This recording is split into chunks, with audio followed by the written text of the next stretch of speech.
I'm just curious. Look, if I'm a businessman, how Sure. can I make sure that my business appear, on the first search engine? Yeah. This is a really good question, and in some ways, maybe let me say, it's kind of something like, it's like a myth buster. Okay. So when I say that, I mean many people have a perception or an understanding that when you search on Google, this white section of search, which is the organic search results, not in the advertising section. Okay, the free one, right? That's right. So they have this question about how can I get in that top spot? Yeah, the first one. That's right. But you get lucky, right? Well, it's a little bit more than luck. Yeah, okay. But one of the things that is a misperception is people think that they can buy that spot. And this is something that's really important to explain to people. When you are on... So they cannot? They cannot buy it. It's Okay. not for sale. All right. And this is really important. Many people... But appear at the same time with the section of the That's advertising. correct. But what you What's the notice, difference what then? you notice is in that section that is white, this is what's called organic or natural search results. Okay. In the section where you have the light yellow colours, this is clearly advertising, and it's separated out because we want to make sure any time that we speak to a consumer and we give them information, they understand very clearly what is organic or natural results and what are things that people are advertising, so that it's completely their choice if you click on a natural result or if you'd like to check out the advertising that's provided. The way that Google thinks about advertising is it's just information to answer a question that you're asking, and sometimes the best answer for a question is an ad. Now, if there is no business that meets the question that you're looking for, you won't see an ad because we want to give you something that is relevant to your question. And to your point, how can a business get into that top spot? There's actually maybe 2 or 3 things I would say that are the key to doing this. Okay. The first thing, and this is a very simple example, let's say that your business is a dentist. Okay, sure. Now, if your business name is Dr. Smile, I'm sure in Vietnamese it's very cute and it's very easy to understand that's something to do with teeth. Okay. But if nowhere on your website do you describe your services as part of a dentist service, when someone is searching for your business and they search for the word dentist, or they search for the word braces, or they search for a service that is associated with a dentist, can they find your site? And if the answer is no, you're not actually helping people to discover you. So one thing is thinking about how can you make sure the information you provide on your site is relevant to the kind of questions people would ask to find your business. So you have to understand the market, you have to do Absolutely. more research, right? Yeah, I think that's part of it, but also simple things like making sure on your website it's easy to find what kind of service you provide. It's easy for someone to find where is your business located. Something as simple as what are your opening and closing hours, so that when someone is searching, if they're on their mobile phone and you say I'm open until 7 o'clock at night, come on down, they know that actually right now when they're looking they could come to your business.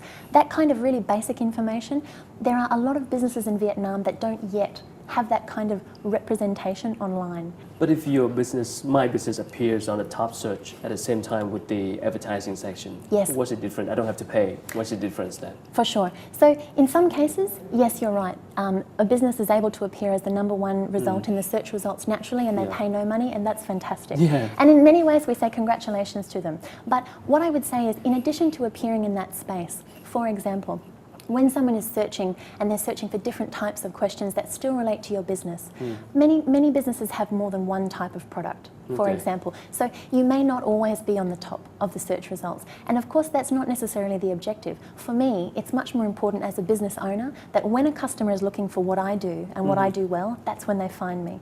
I think from an advertising perspective, the other thing I would say that is the difference, I want to know, especially if I'm a small business, I don't have a huge advertising budget. Okay. So I want to know, where does all my dollars go, or my dong?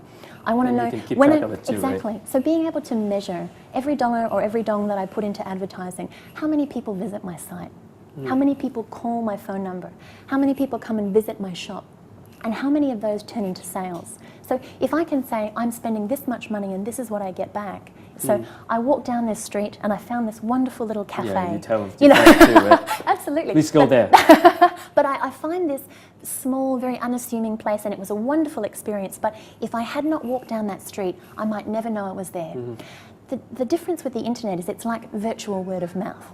So you take this experience of one person saying to another person, hey, I found this place, and you turn that into something where not just one-to-one, but one-to-many. So you can say, hey, I have this great little coffee shop. I can post photographs of that coffee shop. I can say to people, I have a special on today, and if you come in at this time, this is what you can get. So you can help drive foot traffic. And I think this is one thing that in some ways many businesses don't yet understand, if I may say so. A lot of people think to do business on the internet just means e-commerce. But actually, even today in the 21st century, the majority of business that takes place, it still happens offline. Okay. And we were talking about a small coffee shop before.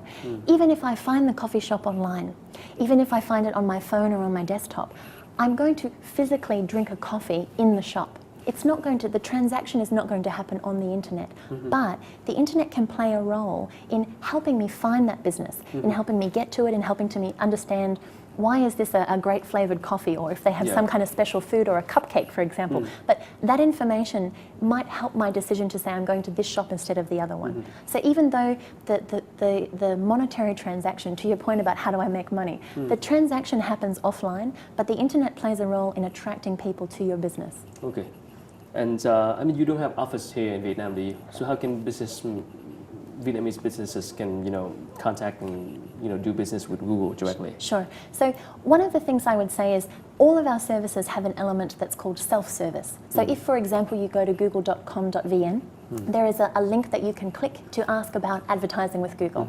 There's also a number of websites that you can go to if you have questions about specific advertising products of Google. Okay. So you can find a lot of this just by searching. In addition to that, we have a call center where we have Vietnamese staff who are Awesome. available. Great. And we also have partners in Vietnam who are local businesses, and they play a role almost like a consultant to a small or big business who has a question about how can I come up with a strategy to be successful online.